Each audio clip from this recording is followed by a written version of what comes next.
A lot of guys are being painted with the same brush as guys who has probably not done the work on themselves. And unfortunately, hurt people hurts people. And there's been hurt people that went out, placed themselves in relationships, and they've hurt people because hurt people hurts people. Children don't just follow instructions. Children download behavior. So they look at you, they model you and how you conduct your life. Your son will look at you and model your behavior, and that would be his blueprint as what would shape him as a man. And your daughter will look at you and use that as a blueprint to what she's going to choose for a husband one day. Ask yourself, are you the type of man that you would want for your daughter? Only fathers, voices loud, for fathers Baatjies. Finally, the platform fathers deserve. Alright, shafere bafethu sisukile niyazi ukuthi sithala sithela induku waya. Welcome to another episode of Fatherhood, the show that outlines the epitome of fatherhood. Niyazi ukuthi sidila kanjani le ndaba, sihlela ngaleyo ndlela, sisika le way sisika ngakhona without any fear of favor. Siyibeka phansi sivule kahle bese ke si outline silungise and egcineni hopefully all of us so thola amagama right ukuthi sokwazi ukuthi no siphusheni impilo zethu. Niyazi ukuthi le show lena idila for amachita ama-timer for all the men out there, man. But at the end of the day into yona kwamele sikhumbule ukuthi no, we're not bashing women, we're not against them, we're just trying to pave the way silungise le ndaba ukuthi sibe right. Now before I get into the topic for the day, or before ngiqala ukukhuluma, niyazi ukuthi le ndaba ihamba kanjani. If you're sitting out there ekhaya and you want to share your 2 cents, there's anything that you want to say, niyazi ukuthi ama details wethu akhona right there at the bottom of the screen. You can like, share, utshela abangani bakho balandele, batshela abanye abantu ukuthi balandele, because I'm definitely sure ukuthi le episode lena izoshintsha impilo yomunye umuntu out there. And please ngiyangicela, don't forget ukuthi subscribe futhi. Now the last thing that I want to say to you guys is that if ufuna ukusithumela i-email, there's anything you want to say, you want to join us in studio, share your 2 cents as a father, nisithumele email yethu ithi info@4fatherspodcast.co.za, info@4fatherspodcast.co.za. Nizwile ke, asiyenzeni kanjalo le ndaba. Singeneni kundaba yethu yanamhlanje ke, niyazi ukuthi kwamele ngiphefumule kahle kancane just to make sure ukuthi ngoba kuzoshisa la studio. So yeah, my guest in studio is Mr. Baatjies. Am I saying it right? Yeah. Oh, there you go. I was like, am I going to say this correct? How are you doing, my good sir? I'm very well in yourself, champ. I'm good, thanks. Awesome. Thanks very much for making time to come through to studio and speak to us. Yeah. All right. Now, getting straight into the topic, please, let's tell the viewers at home who you are and what you do. So my name is Alessandor Baatjies, Okay. Also known as the modern day knight. Yeah. I mean, we'll get into that a little bit later. We will. CEO and founder of AAB Security Consulting, CEO and founder of the True North Method. I've been in the private security space for the last 2 decades. I think the main reason for me sitting here is obviously because I'm a single father of 2 children. Yeah. So yeah, that's me. Awesome. Beautiful. Hey, risk taker, eh? What's the alternative? Hey, yeah, true. Hey, Yeah, being a yeah. father. But now, here's one thing I want to know. What does being a father mean to you, like beyond biologically? Because we know, obviously, I mean, as a father, yes, we know biologically can be there as a father, Sure. but what does it really mean to you? I think fatherhood is, to me, Yeah. would be someone who goes the way and then shows the way and then ushers the next person into that.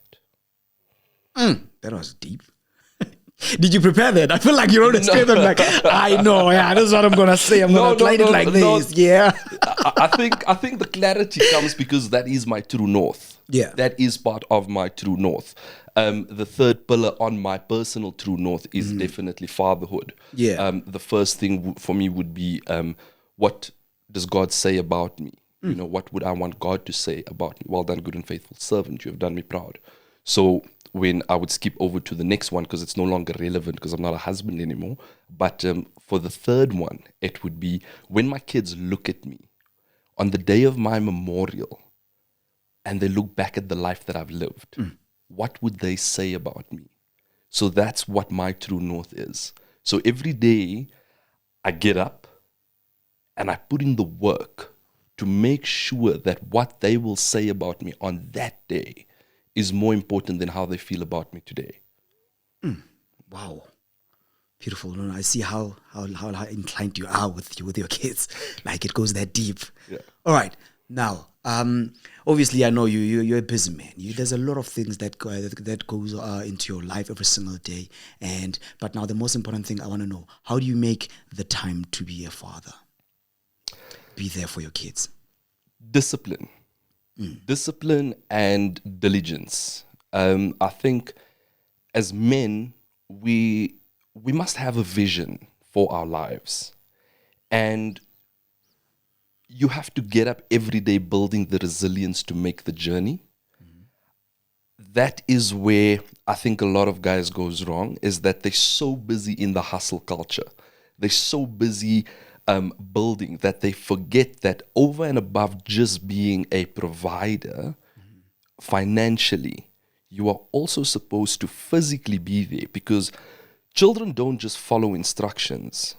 Children downloads behavior. So they look at you, they model you and how you conduct your life. So as long as you understand what your priorities are, and you are intentional about your schedule, because God gave all of us 24 hours in a day. That is true. How you choose to invest every hour is up to you. Because obviously, I mean, whatever it is that you can invest in yourself, you also have to make time to invest in God and all the other things that makes us alive in that. So now, what comes into mind when you hear the word present dad or a present father? I think it's probably as simple as that: being present and not being in the house. Not being there because you're there. I'm talking about being present, being involved, being engaged.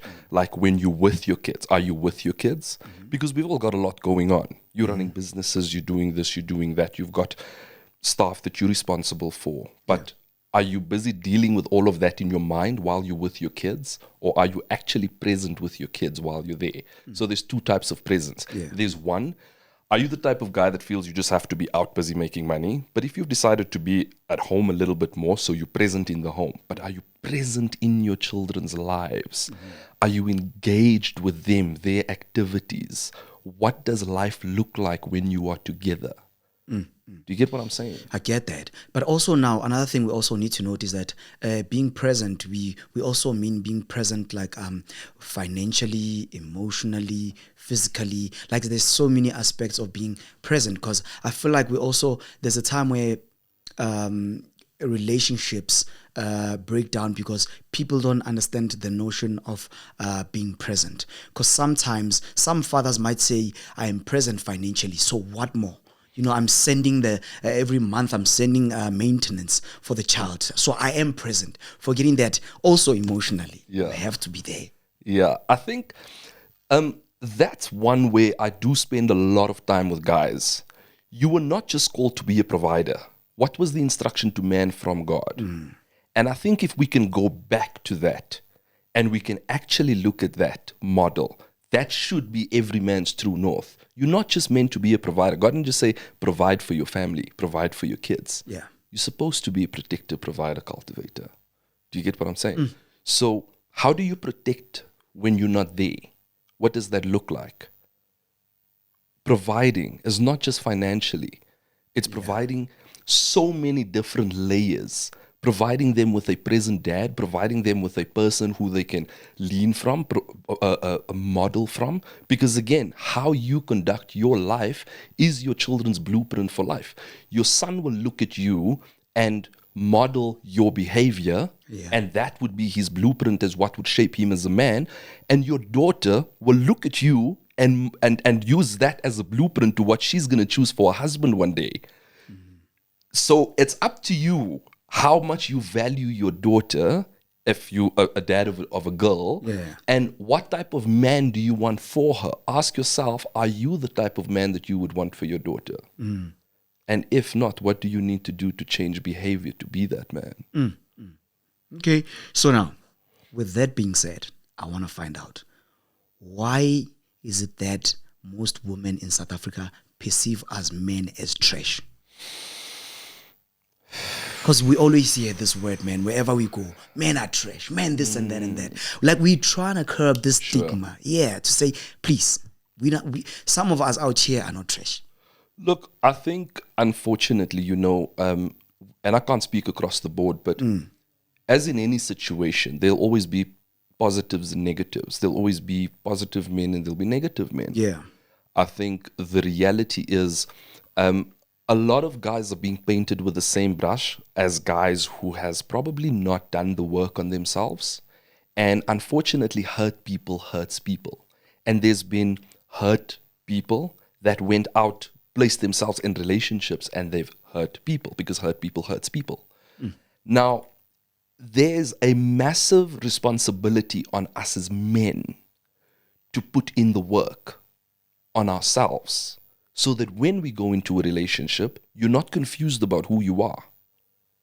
You're a man of integrity. You're a man who has built yourself. And then what you have, you can give, because you can't give what you don't have. So a lot of guys, unfortunately, they go into relationships and they're trying to build in a relationship, but they've not even built themselves. We've got no business being in a relationship. So it's an ownership on us first to build ourselves, and then whoever comes into our lives will have a better experience of us as a person. That could change it. Now, I'm going to deviate just a bit because now I'm listening to what you're saying. How do you instill like so much positivity and everything in the work that you do? Because I see there's a lot of things that you do on the side. Sure. So like every single day when you wake up, how do you get to actually, instill that positivity and say, this is what's going to happen and we're going to make sure we play by the book, or we're going to do this and this and make sure that everything goes accordingly? Champ, I think for me personally, it's all got to do with my true north. And I'm very clear on who I am. I'm very clear on what I'm busy building. And I've got a very clear vision for the future. So I've got a clear vision of the future. I've got a clear vision of what I want it to look like. And I've got a clear vision of who I am as a man and how I need to build myself and what I need to become to be that man, to make the journey. I think touching on how I start my day, because that's the question, I start my day with God. That is much, yeah. Yeah. As much as I am a man of authority, I am a man under authority.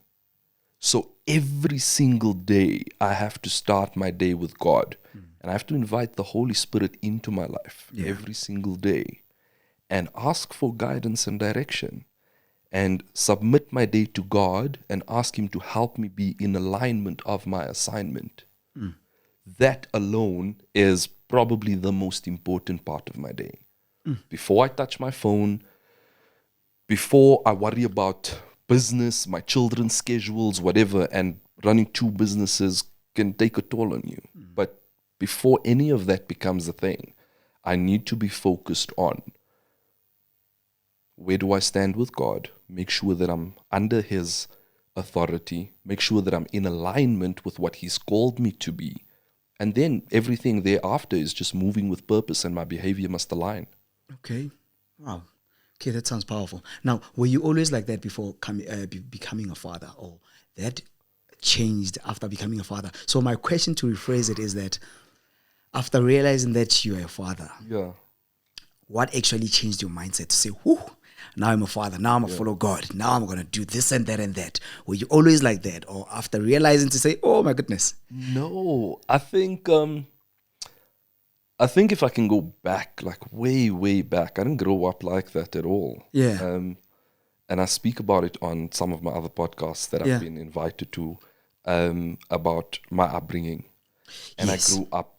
I grew up in the location. I grew up, hard. Grew up hard. How was Without the a dad. environment that you grew up in? Yeah, hard. You know what I'm saying? Typical ghetto situation. You know what I'm saying? Grew up without a dad as well. I think my dad was present in my life probably till about maybe the age of 5 or 6, and then dad just started tapping out a little bit. And we've just, I kind of had to just step into that for myself. But my grandfather has always been amazing to me in terms of a man, modeling what that was. Unfortunately, I lost him at a very early age as well. I was probably about like the age of 10, 11, and that's when the wheels on my life came off. Yeah. And that's when I went into absolute rebellion, gangsterism, drugs, all of that. And somehow I had this this desire to do very high level security one day, to protect people.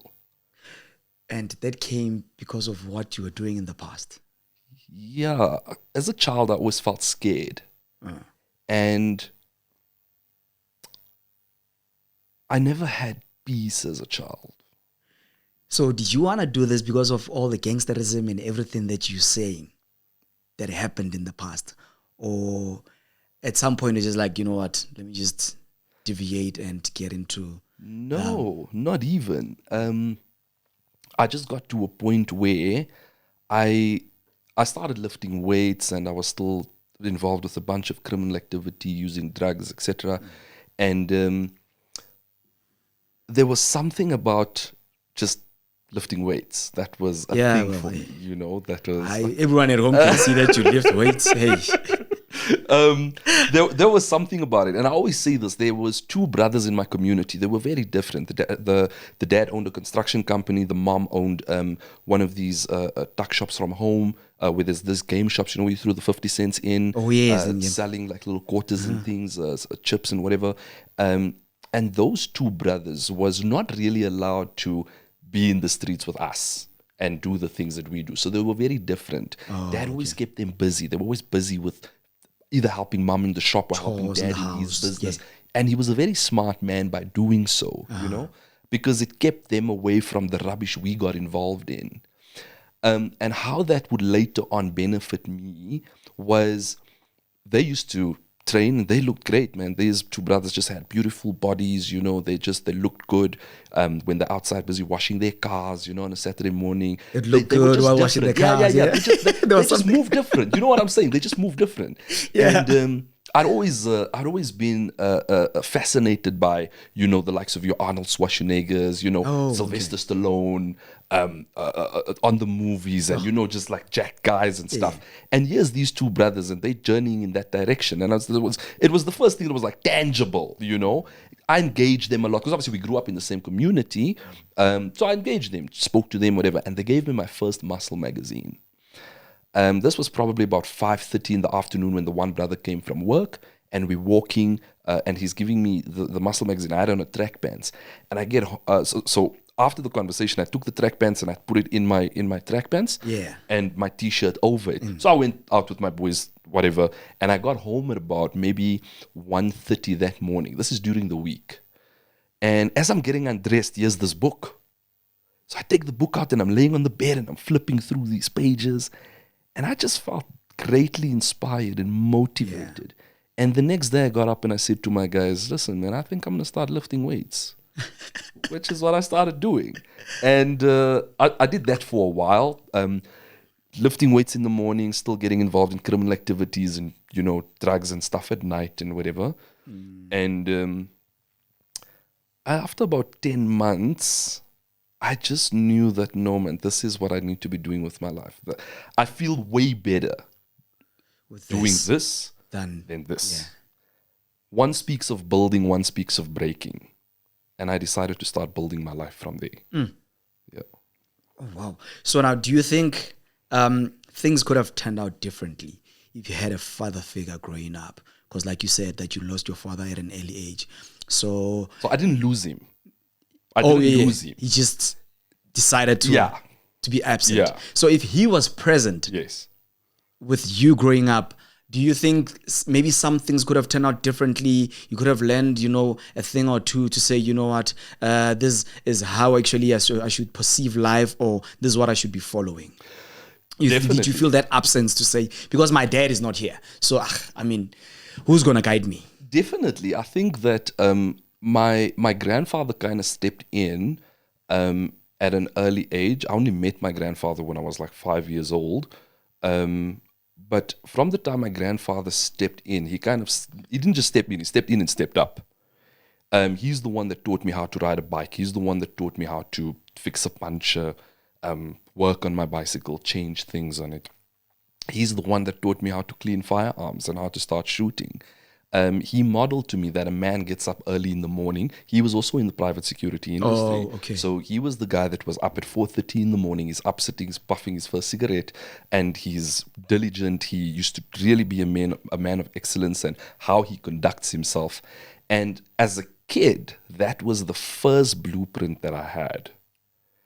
Unfortunately, when he passed away, there was no male that was there to contain me. It's like, if you think about the problem that we had here at one of the game parks, I think it was Pilansburg, where the elephants was just going rampage at some point. Oh, yes. They were yes. causing a lot of destruction, whether it's to the people, pushing the trees over, etc. And what they actually needed to do is they needed to bring in an adult male. And all of a sudden, he's bringing order. I see children to be exactly like that. Yeah. When there's no strong male around, there's no order. And where there's no order, what's the alternative? Chaos. Because the opposite of order is chaos.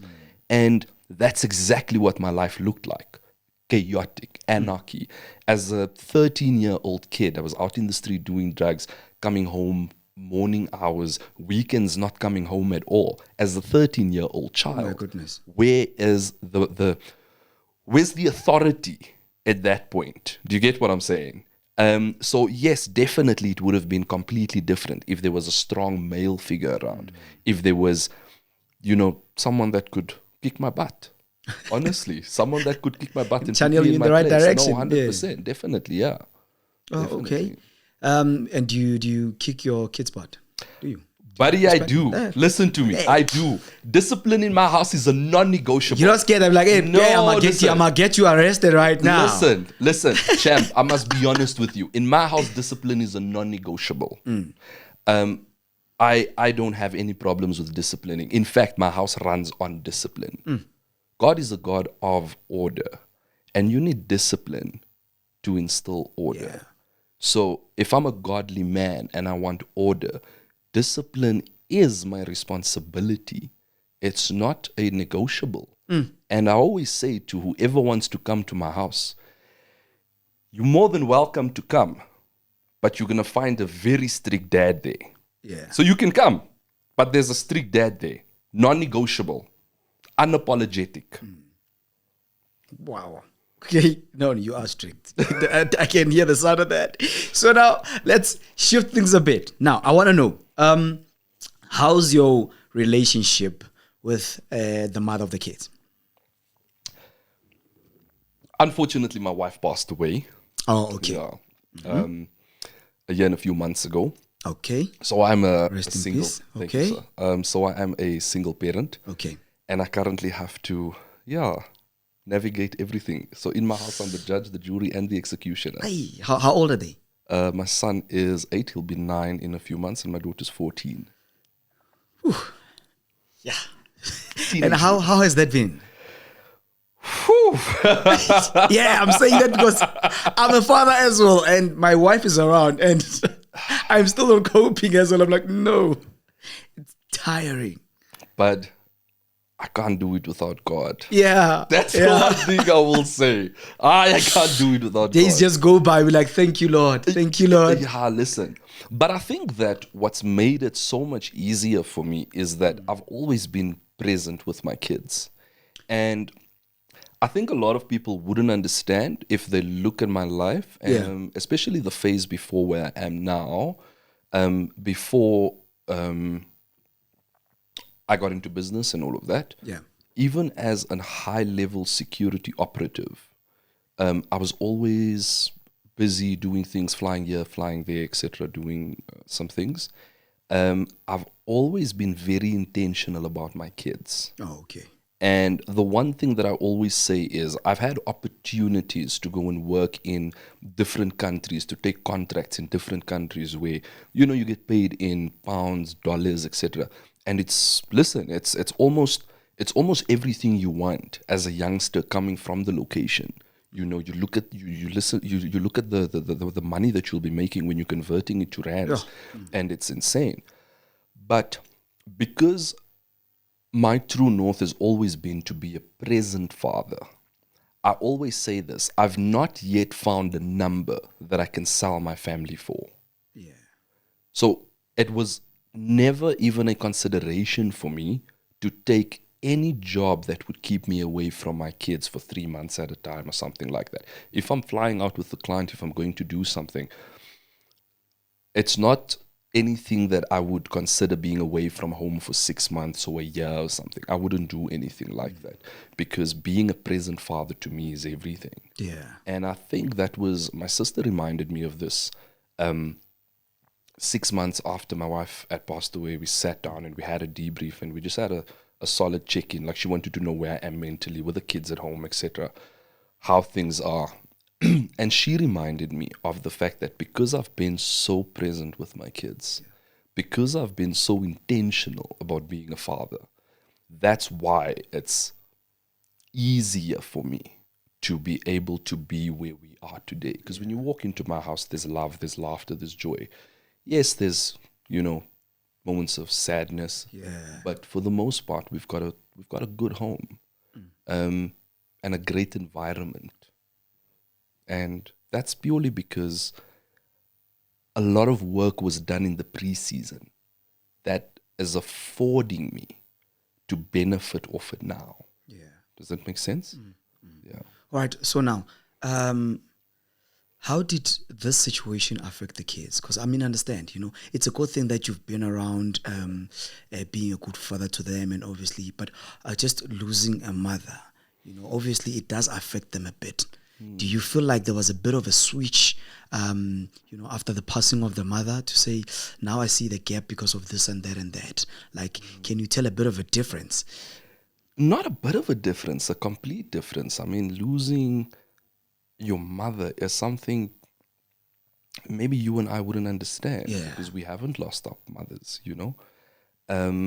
So I can't speak for that. But what I can speak for is the shift in the home, where everyone just really became super resilient. And I knew that my responsibility was going to be to model to them, because it wasn't just losing my wife, it was losing my best friend of 17 years, losing my wife, losing my business partner, losing the mother of my children, and understanding that in this season, my kids are going to look to me to understand how are we going to navigate this. Yeah. And I needed to be very diligent in my role, allowing for the emotions, allowing for vulnerability, creating the space where I go, okay, guys, this is real, this is painful. But with all of that being said, we still responsible for our futures. And whatever seeds we plant on a daily basis is what we're going to harvest in the future. So, yes, it's painful. Yeah. Yes, there's a lot of pain involved. But understanding that we are still alive, and God had still called us to fulfill our assignments. So, the discipline, the diligence, the resilience has to come into play, but we do have to take a moment to break down when we need to. But we can't camp there. We can't camp there. That's the most important thing. So when you're waking up and you're having a bad morning, it's absolutely okay. And as a family, we come together and we cry. There were days where my daughter would have a breakdown right before school, and my son and I would just be sitting and holding her for 50 minutes before she goes. The school bell rang, everything is gone. We're just sitting in the car there for 50 minutes, just holding her until she's done. Yeah. And then we make sure she's good, and we kiss her, and we're crying with her in that moment. And we all wipe our eyes. She puts on some cream onto her face, and she goes into school. Equally with my son. There were days when that happened with my son. And my daughter and I would just be there with him. We cry with him. We hold him. And Yeah, we that make is very sure deep. that he's good, and then we remind him God is with him and he's a beast and he needs to go conquer the day. That's a lot. Oh, so now, oh my goodness. So with all this load, like it's the kids, it's the emotions, it's the businesses and everything. Didn't you like at some point feel like you also need someone to speak to, like maybe therapy or whichever way where you can also be there and have a safe space, sit and vent or whatever it is that you want to say, just so you can feel okay. Because here you are a pillar of strength. You are there. You have these businesses that you have to take care of, commanding that side. You have kids here. You have to, look after them, do this and that for them. What about you? Champ, I've never understood farming,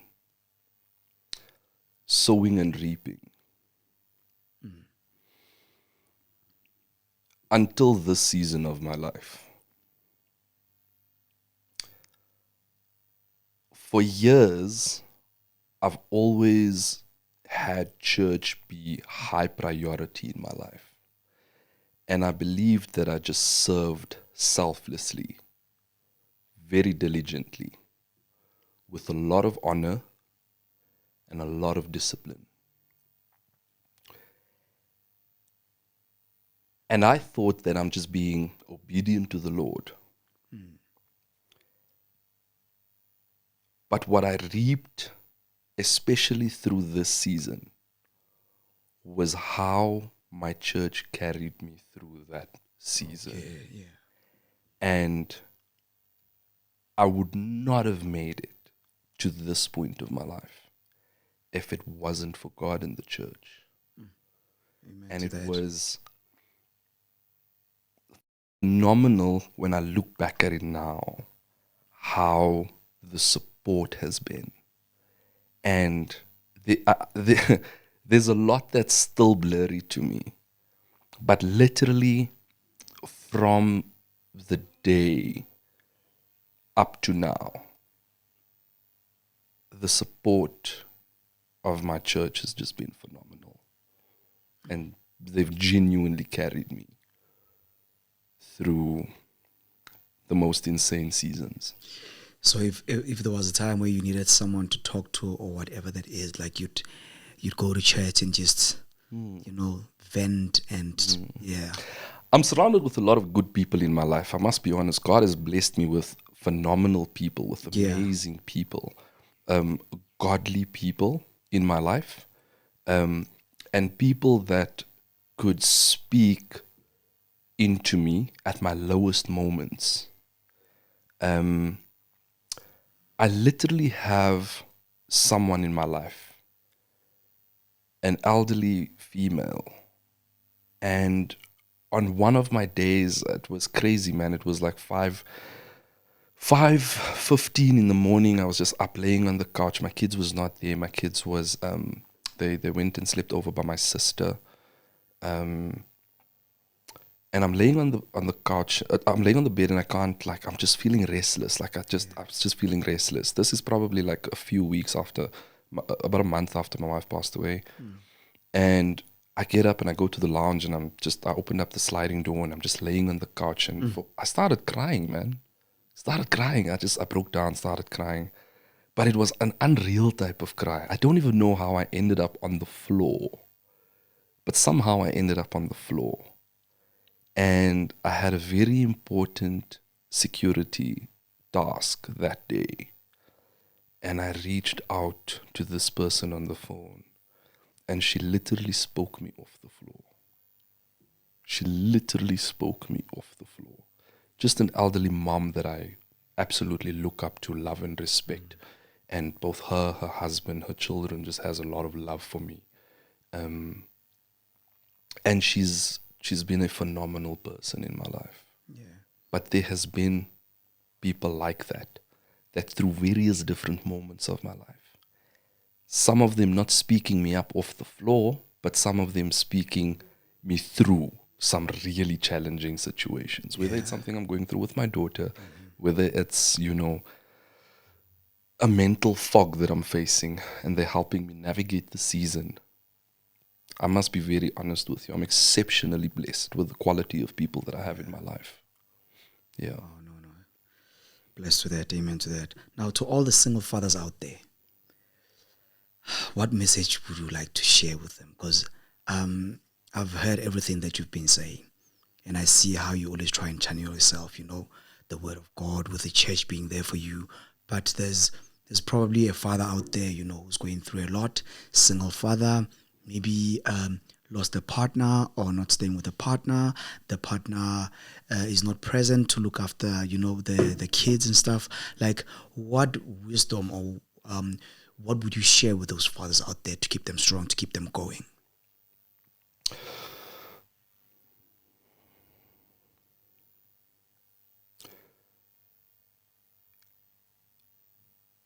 God entrusted you with the responsibility of shaping these children and preparing them for adulthood. How you conduct yourself is way more important than anything else. Because your kids looks at you and they do what you do. Yeah. They don't do what you say. So in my house, I'm up at 5. I have the first part of my morning dedicated to my quiet time. That's reading my Bible, praying, etc. Then I'm off to the gym. Now my kids are in the gym with me every day. And that is a culture for us. Okay. Saturdays, etc., my kids wakes up. When they wake up, I'm sitting and reading. So my daughter today loves books because for as long as she can remember, every Saturday when she wakes up, she finds dad sitting and reading. Yeah. Today she loves books. She loves journaling. Beautiful. Because she's always seen dad be that way. I look at my son in the last while, like now. Every day he comes home, he takes out his homework book by himself. And we've got a culture where my daughter sits and she does online school. So she sits and she's working, and I'm sitting and I'm working, and he's sitting and doing his homework. Oh, nice. It's a culture. Again, children models behavior. So as a single dad, if you out with your boys, you're drinking every weekend, what is your children going to pick up? Exactly. If you have a culture of drinking every weekend, what is your children going to pick up? So how you conduct yourself, you've got a bigger responsibility to build yourself, because how you build yourself is going to be the blueprint they're going to follow to build themselves. Yes. That is so true. So as a man, you must have a very clear vision of who it is that you want to be, and you have to put in the work to become that person. And you have to look at your children and ask yourself, what is it that you're shaping your children for? Who do you envision your kids to be? Well, then behavior has to match that. Behavior has to be in alignment with that. That is like the legacy that you want to leave for your children. 100%. Every man must have a vision of the legacy that he wants to leave behind. Yes.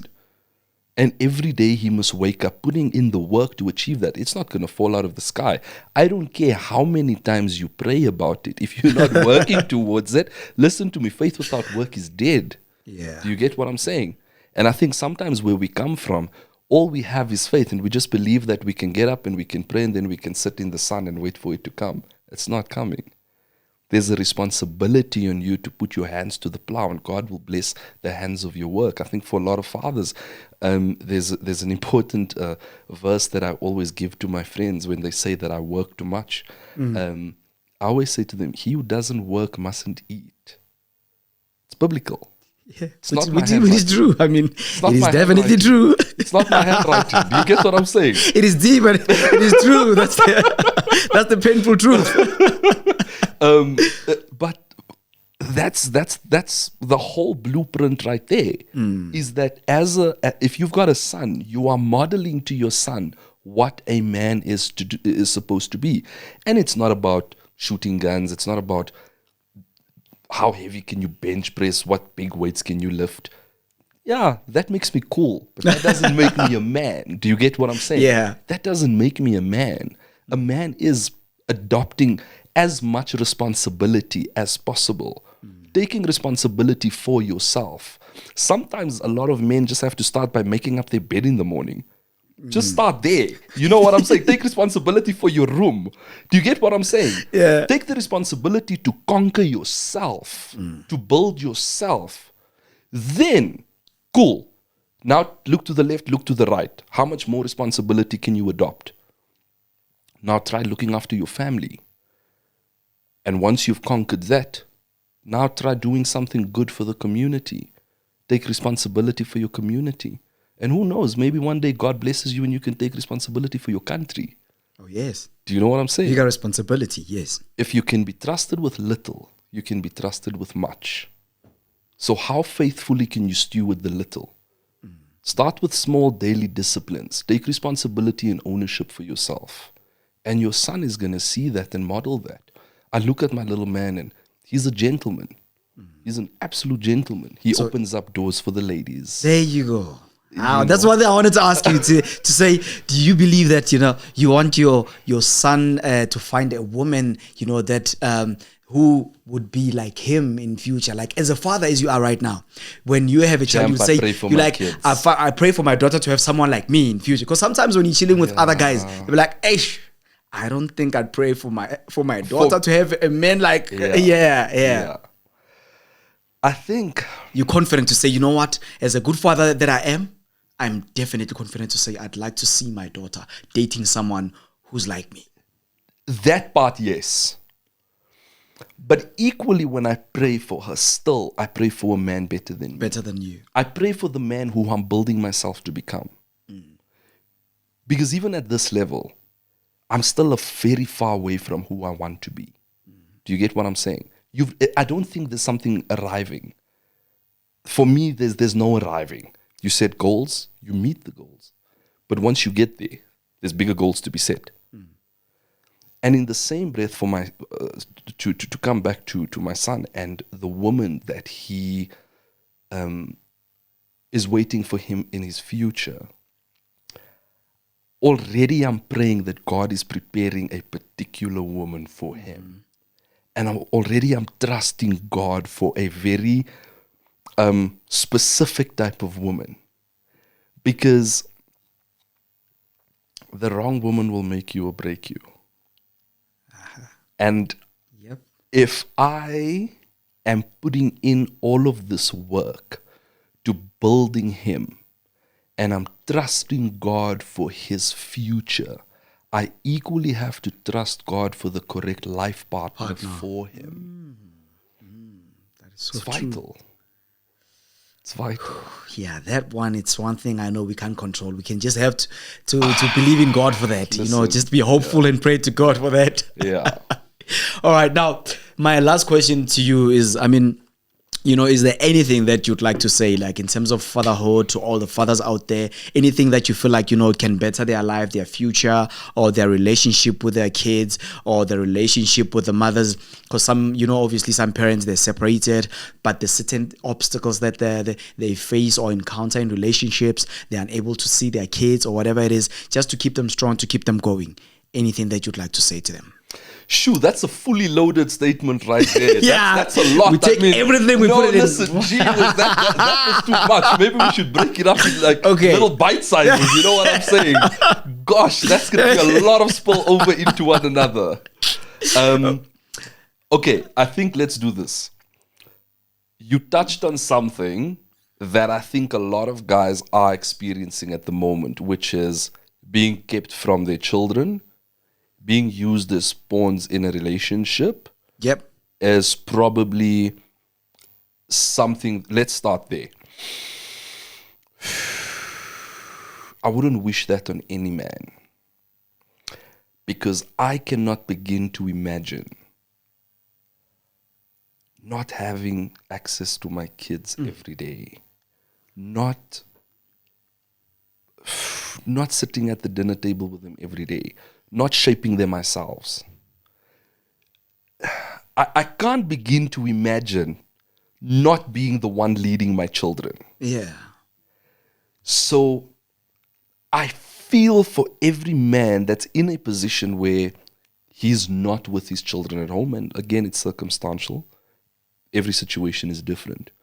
But if you found yourself in a situation where the mother is using the children as a pawn, as leverage, and you are suffering with that, I think as long as you conduct yourself in an honorable way, understand that that child is going to grow up someday.